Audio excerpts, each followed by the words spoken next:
How do you do? My name is Voltron.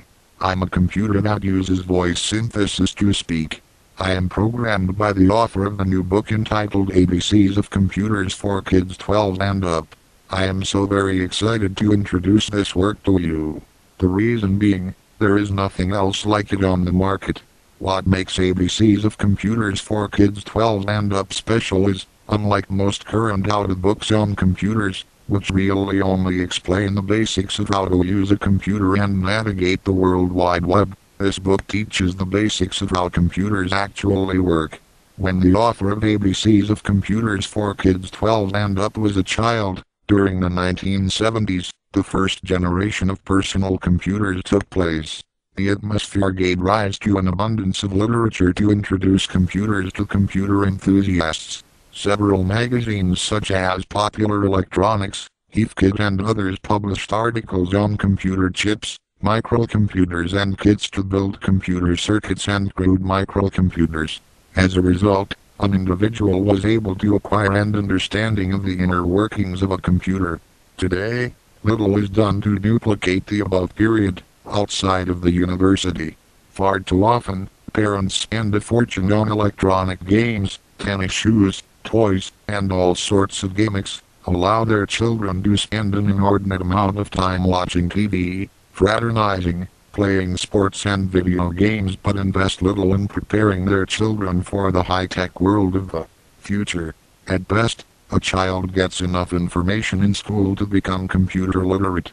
While it is important for one to be computer literate, it won't be enough for one to make it in the global economy or the world of the future. Our children play with computer-powered gadgets all the time, yet have no concept of how these devices work, which is tragic. People more and more are guilty of failing to plan instead of planning to fail. Either way, the result is the same. What most people fail to realize is, we no longer live in the America of our parents and grandparents. Back in the day, America was an industrial nation. We manufactured most of the things Americans consumed. Then during the 70s, 80s, 90s and even to this date, many American companies moved their factories abroad to take advantage of cheap labor to maximize their profits, which undermined the American labor force that demands a much higher wage for work performed. This also changed the dynamics of times of old when a person with a high school diploma or less could get a factory job that enabled the individual to buy a home, nice car, put their children through school and have a nice retirement. America is no longer an industrialized nation. It is now a service-oriented nation, one that makes its bread and butter by producing high technology, largely software and high-tech industrial equipment that requires this said software. A huge portion of the machines developed and manufactured in the United States is utilized in the communications industry, which is very popular. What does this mean to the average Joe? It means, unless a child coming up today in the United States has highly refined technical skills, there will be few jobs for them in the future. There won't be enough low-level unskilled jobs to accommodate the masses of people around today who don't get it. This also means there will be a huge gap between the highly skilled and the unskilled, the haves and the have-nots, with no buffer in the middle. To make matters worse, we live in a global economy. That means, all a company needs to do to compete for jobs around the world is be good at what it does and have employees sitting at their cubicle armed with a laptop and an internet connection.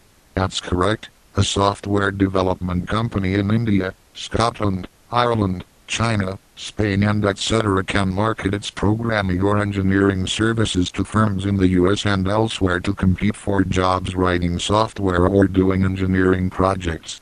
That means, even if an individual gets it and acquires skills in software design or engineering, it is not enough. One has to be really exemplary in their skill set, as he or she has to compete with the best and brightest in the US and around the world. So the question is, what are you doing to prepare for the global economy and what are you doing to prepare your children to have marketable skills?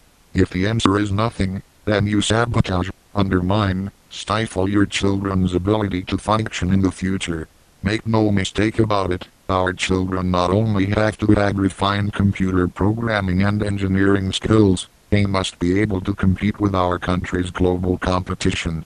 There are nations around the world that have projected to overcome America soon in terms of leading the world in technology, research and development, having the best high-tech schools, in graduating programmers and engineers, and in producing leaders in these said fields. If America becomes second or third to other nations, our market share of the customers we now sell our products to falls off. That would be disastrous to our nation's economy. This is where ABCs of Computers for Kids 12 and Up becomes important. This book covers the basics of how computers work mathematically and electronically.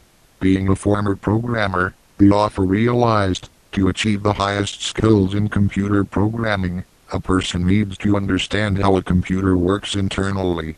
This is why the book covers the binary arithmetic system and the basics of how computer chips work first. It then goes into low-level programming. Understanding crude programming and computers on a crude level gives an individual an incredible ability to master computer programming. In other words, if a person knows what goes on inside of computer chips and all of the integrated parts of the computer, as well as how to use commands to best manipulate these operations, he or she becomes that much more powerful as a programmer. Afterwards, the reader is introduced to high-level or structured programming, which is a more simplistic method of communicating with a computer using standard English commands to code software. The aforementioned crude study of computers allows an individual to be that much stronger in high-level computer programming. The beauty of ABCs of Computers for Kids 12 and Up is, it focuses all of the aforementioned benefits to young people. Think about it. If our young develop the above skills at an early age, they will have an incredible advantage on their competition, as well as a head start in terms of understanding computers when they further their training on the college level. Another key benefit of this book is, it takes some of the most complicated computer concepts and breaks them down to the most elementary level. It explains in detail and also gives clear examples verbally and pictorially of the foregoing concepts. Another great aspect of ABCs of Computers for Kids 12 and Up is, parents can work along with their younger children to help guide them through the concepts. High school-aged children should have no trouble understanding this material. In fact, many sharp younger children should be able to understand this material. I saw a program on the news earlier this year where two middle school boys were writing software applications for a leading cell phone brand. No one can tell me that a young child can't understand the principles set forth in this work.